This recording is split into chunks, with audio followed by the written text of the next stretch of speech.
reflexión va a ser muy sencilla. En un primer bloque intentaré presentar el tema pobreza-economía y un apunte final sobre la administración con 3 sencillísimas ideas.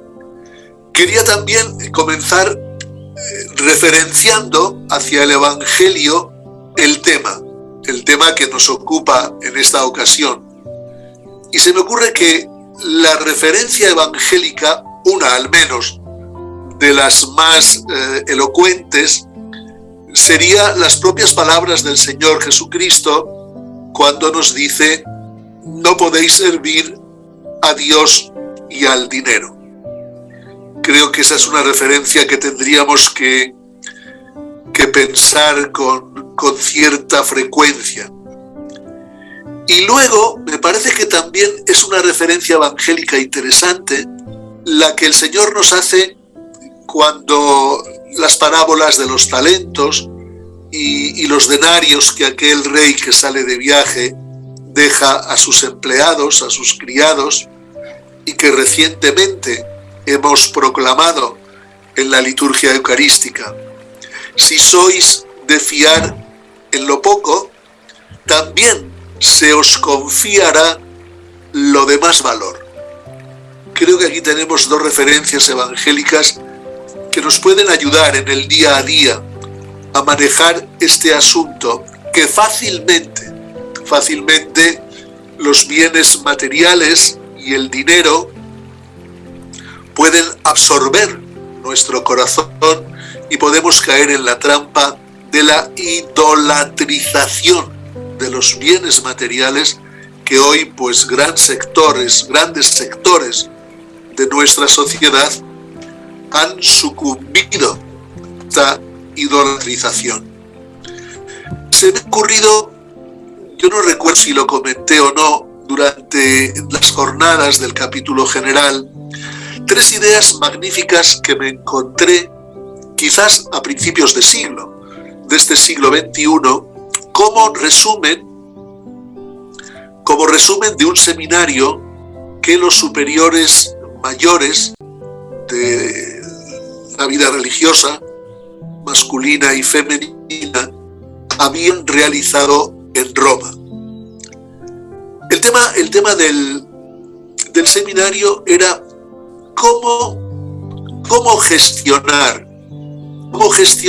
los excedentes económicos en la vida religiosa.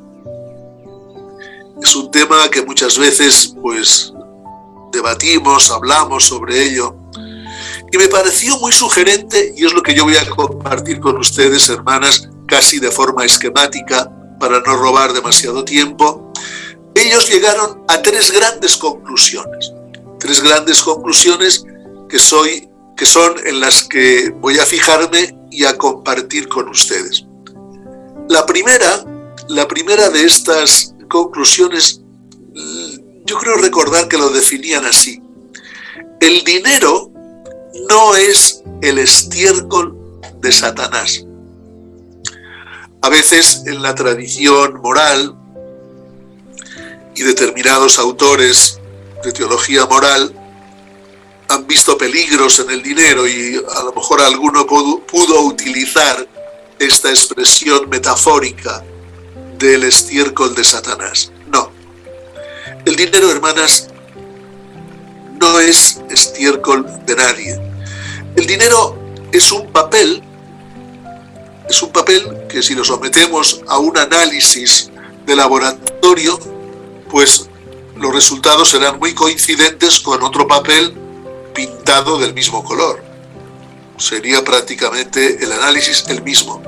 Pero a ese papel que llamamos dinero hemos querido dar un valor convencional al que va unido el desenvolvimiento de la vida.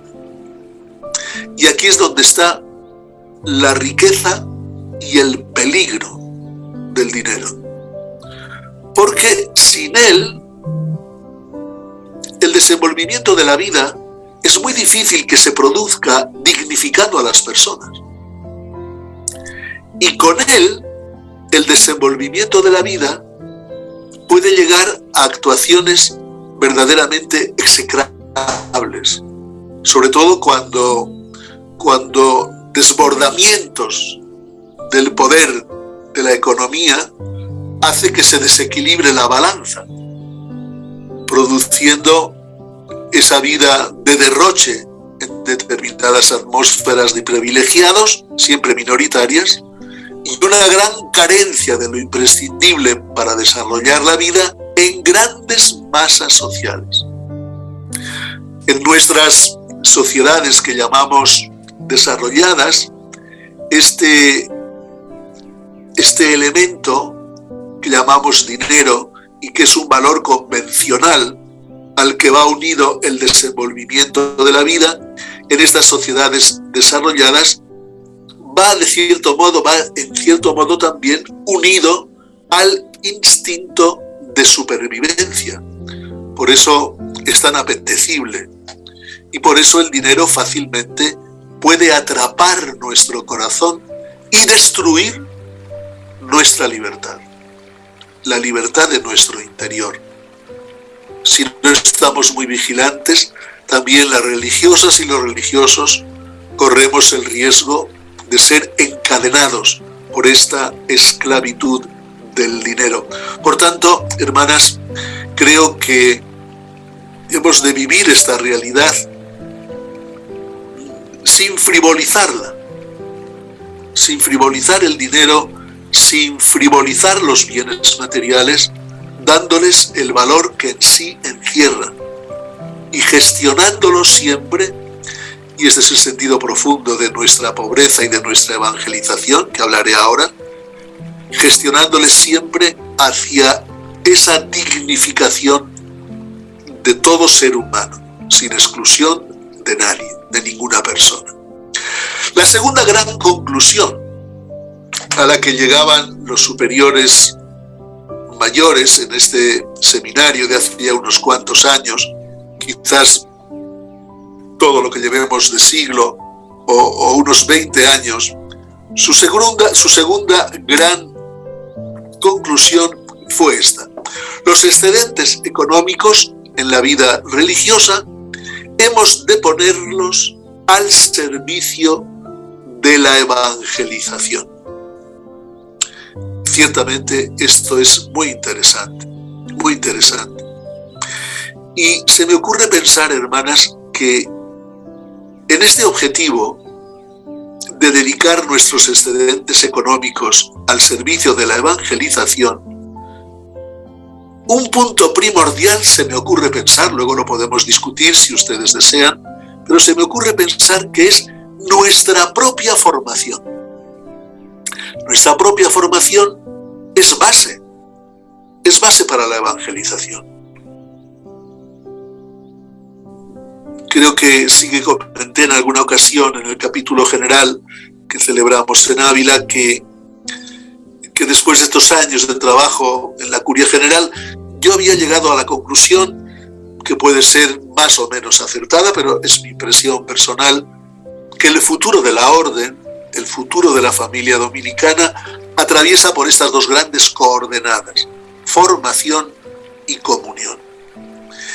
Y ambos aspectos están incluidos también aquí, en la gestión de los bienes.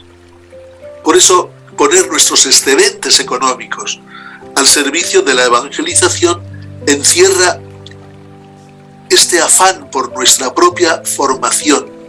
Sobre todo, hermanas, invertir en nuestra formación para ser capaces de dar razón de nuestra fe y de nuestra esperanza a cualquiera que nos lo pida.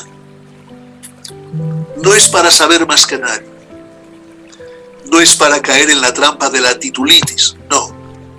Los títulos también serán necesarios, pero sobre todo nuestra formación enfocada a la evangelización, para ser capaces de dar razón de nuestra fe y de nuestra esperanza a cualquiera que nos lo pida. Y creo que también en este sentido de la evangelización, nuestros bienes,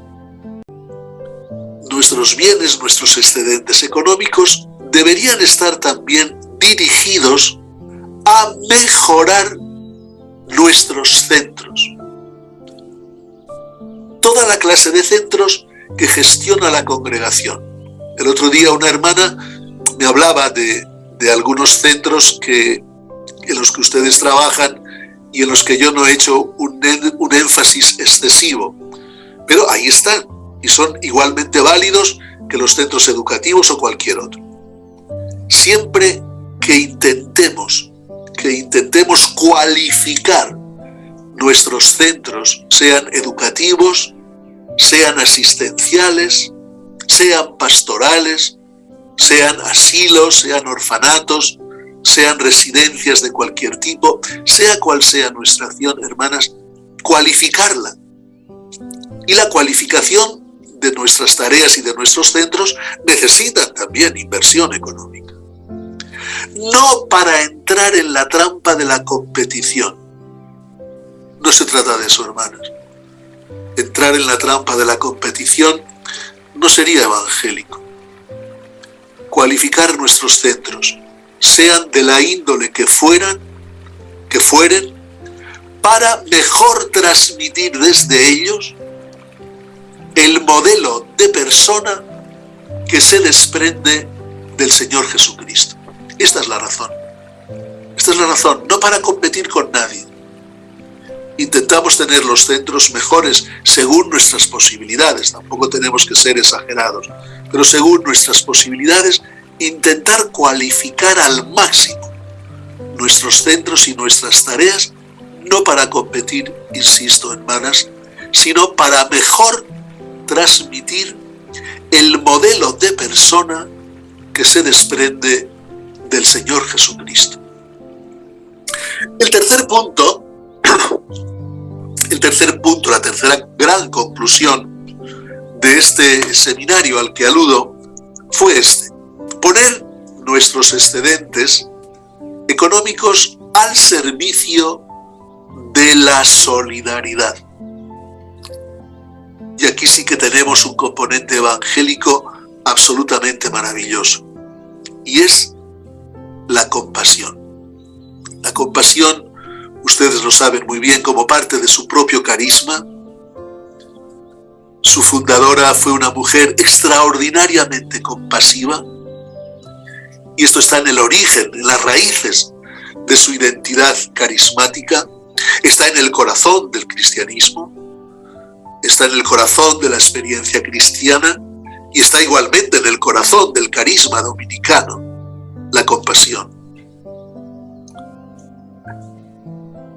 Hemos de tener siempre presente como un interrogante que nos ayude a ser críticos con nosotros mismos, como personas, y ser críticos con nosotros mismos institucionalmente hablando, este interrogante: ¿de qué servirían todas nuestras tareas si no nos enseñaran la compasión?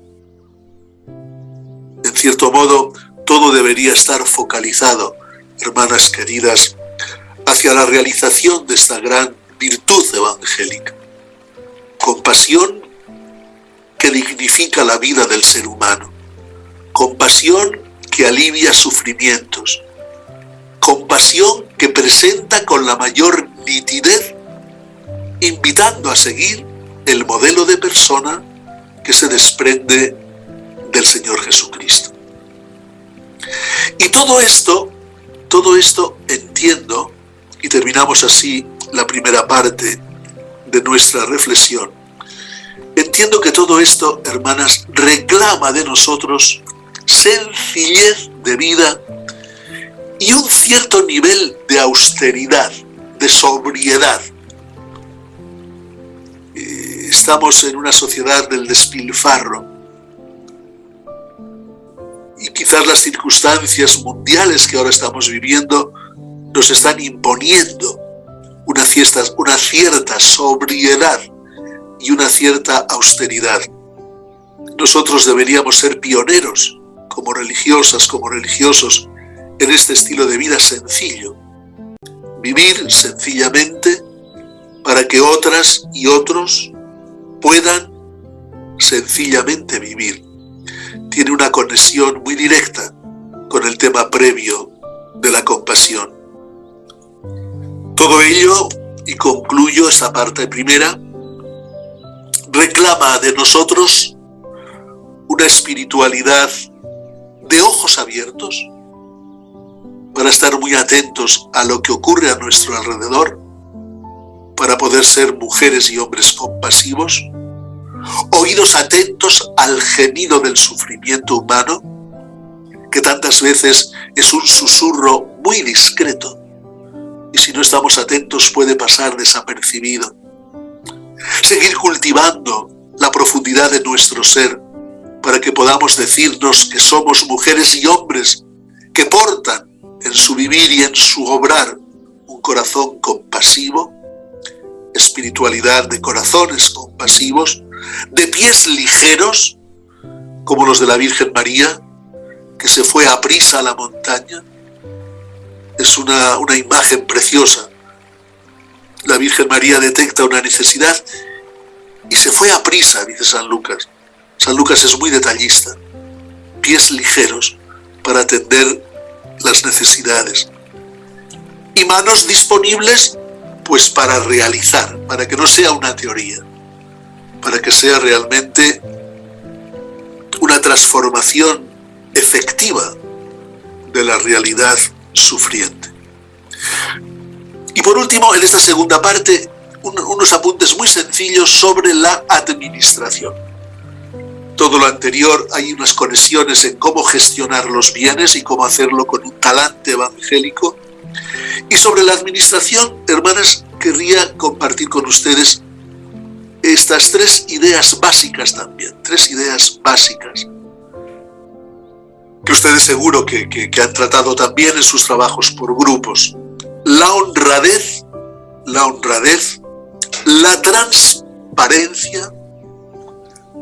transparencia y la escrupulosa conformidad con la legislación civil. Ustedes están trabajando en diversos países y bueno, pues esta escrupulosa conformidad en sus gestiones administrativas con la legislación civil, estoy seguro que ustedes se lo toman absolutamente en serio y no quiero insistir más sobre ello, ¿no? Es necesario que lo hagamos así y que seamos ejemplares en gestionar en conformidad con la legislación civil todos nuestros recursos materiales. Sí quisiera hacer un comentario breve al tema de la honradez y de la transparencia. Sin honradez, hermanas, sin transparencia, esto que voy a decir a lo mejor les puede sonar un poquito fuerte, pero yo creo que es verdad lo que les voy a decir. Y creo que es verdad desde la experiencia. Yo vivo inmerso en contextos de la vida religiosa, soy un religioso, y lo que les digo ahora mismo no es una teoría. Creo que tiene fundamentos de verdad. Se lo voy a decir tal como lo tengo escrito. Sin transparencia y honradez se cortocircuita el amor fraterno en la vida religiosa. Creo que esto es serio, es preocupante, es grave y la única forma de sanearlo es desde la conciencia, desde la conciencia individual y desde la conciencia colectiva. Sin esta transparencia y honradez en la gestión de los bienes, se cortocircuita el amor fraterno y aparecen pues individualismos, desconfianzas, desilusiones. Y entonces ocurre aquello que decían los clásicos: bona, corrupta, pésima, que ya les he comentado en alguna ocasión. Los clásicos con pocas palabras dicen mucho. Bona, corrupta, pésima. Lo bueno, cuando se estropea, cuando se corrompe, se hace insoportable y hiere. Es una metáfora fuerte, pero creo que hay cierta verdad en lo que les estoy transmitiendo. Y hemos de estar muy atentos y muy vigilantes para que esto no se produzca en nosotros. Después quizás con sus intervenciones podamos matizarlo, podamos ampliarlo un poquito más, pero creo que ustedes han entendido el contenido y el mensaje de estas palabras que pueden resultar un poquito fuertes. Y como conclusión final, como pensamiento último, antes de pasar a unos minutos de compartir, quiero decirles que en todo este asunto tan delicado, pero tan vital, como les decía al principio, porque va unido a ello el desenvolvimiento digno de la vida de la persona, simplemente decirles que quien nos confió sus bienes, espera de nosotros la mejor de las gestiones con ellos. Y aquí tenemos una hermosa responsabilidad todos los que formamos las comunidades, todas las hermanas que forman la congregación, todos los frailes que formamos la orden de predicadores, ser conscientes de que aquel que nos confió tantos bienes, personales e institucionales, espirituales, intelectuales y materiales también, el que nos confió tantos bienes, espera de nosotros la mejor de las gestiones. Pues que así sea, mis queridas hermanas.